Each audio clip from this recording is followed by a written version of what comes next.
Translation. Call to mind that when we invited Moses for a fixed term of 40 nights and days, you took to calf worship in his absence. Though you had committed a wicked transgression, commentary, when the Israelites reached the Sinai Peninsula after their exodus from Egypt, God summoned Moses to the mountain for 40 days and nights, so that the nation which had now achieved independence could be taught law and morality. See Exodus 24:3. The cult of cow worship was widespread among Israel's neighbors. It was particularly common in Egypt and Canaan. After the time of Joseph, when the Israelites fell prey to degeneracy and became the slaves of the Copts, they were contaminated by many of the corrupt practices prevalent among their rulers. Cow worship was one of them. There is a detailed account of the episode of calf worship in Exodus 32. Translation. Yet we pardoned you even after that so that you might become grateful. Translation. Remember that, at that very time, when you were committing this gross iniquity, we gave Moses the book and the criterion of right and wrong so that you might be guided aright. Commentary. Criterion here means that understanding of religion which differentiates truth from falsehood, making each stand out distinctly. Translation. Remember that when Moses returned with the divine gift, he said to his people, "O my people, you have wronged yourselves grievously by taking the calf for worship. Therefore, turn to your Creator in penitence and slay the guilty ones among you. This is best for you in the sight of your Creator." At that time your Creator accepted your repentance, because He is relenting and merciful. Commentary. That is, they should put to death those of their own number who made the calf an object of worship, and actually worshipped it. Translation. Remember when you said, "O Moses, we are not going to believe you until we see with our own eyes Allah talking to you." At that very time a thunderbolt struck you while you were looking on, and you fell lifeless. Translation.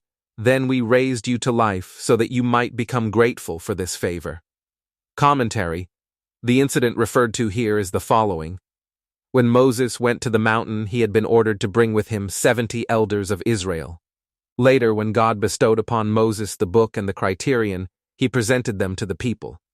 Some mischief makers, according to the Qur'an, began to complain that they could not believe in something just because Moses claimed that God had spoken to him. This invited the wrath of God and they were punished. The Old Testament, however, has the following account. And they saw the God of Israel, and there was under his feet, as it were a pavement of sapphire stone, like the very heaven for clearness. And he did not lay his hand on the chief men of the people of Israel. They beheld God, and ate and drank. Exodus 24:10-11. Interestingly, it is stated later in the same book that when Moses requested God to show him his glory, God rejected the request and said, "You cannot see my face, for man shall not see me and live." See Exodus 33:18-23. Translation. Remember that we caused the cloud to overshadow you and provided you with manna and salva for your food, saying, "Eat of the clean and pure things we have bestowed upon you." In spite of this, your forefathers violated our commands, however. They did not harm us, but harmed only themselves. Commentary. That is, God provided them with shade from clouds in the Sinai Peninsula, where there was no shelter from the heat of the sun. It should be remembered that the Israelites had left Egypt in their hundreds of thousands. In Sinai, there were not even any tents in which they could shelter, never mind proper houses. But for the fact that God by His grace kept the sky overcast for a considerable period, these people would have been scorched to death by the heat of the sun. Manna and quails constituted the natural food that was continually made available to them throughout the 40 years of their wandering in the Sinai desert. Manna was like coriander seed. When the dew fell in the night, manna fell with it from above. By God's grace, the quails were made available so plentifully that the entire nation was able to live on them alone and so escaped starvation. For details regarding manna and quails, see Exodus 16, Numbers 11, 7, 9, and 31:2, Joshua 5:12. Translation: Then call to mind the time when we said, Go into the town before you, and eat to your heart's content therein, wherefrom you will, but enter the gate bowing down with humility, repeating 𝗪𝗽, we will forgive your sins, and increase the reward of the righteous. Commentary: It has not yet been possible to arrive at any conclusion about the identity of the locality mentioned here. The series of events in the context of which God's command to enter the city is mentioned belong to the period of the exodus of the children of Israel in the Sinai Peninsula. It is therefore probable that the place mentioned in this verse is some Sinaitic city. Another plausible suggestion is that it is Shittim, which was located opposite Jericho on the eastern bank of the river Jordan. According to the Bible, the Israelites conquered this town during the last years of the life of Moses. After the conquest, the Israelites became so decadent that God smote them with a plague from which 24,000 died, Numbers 25:1-9.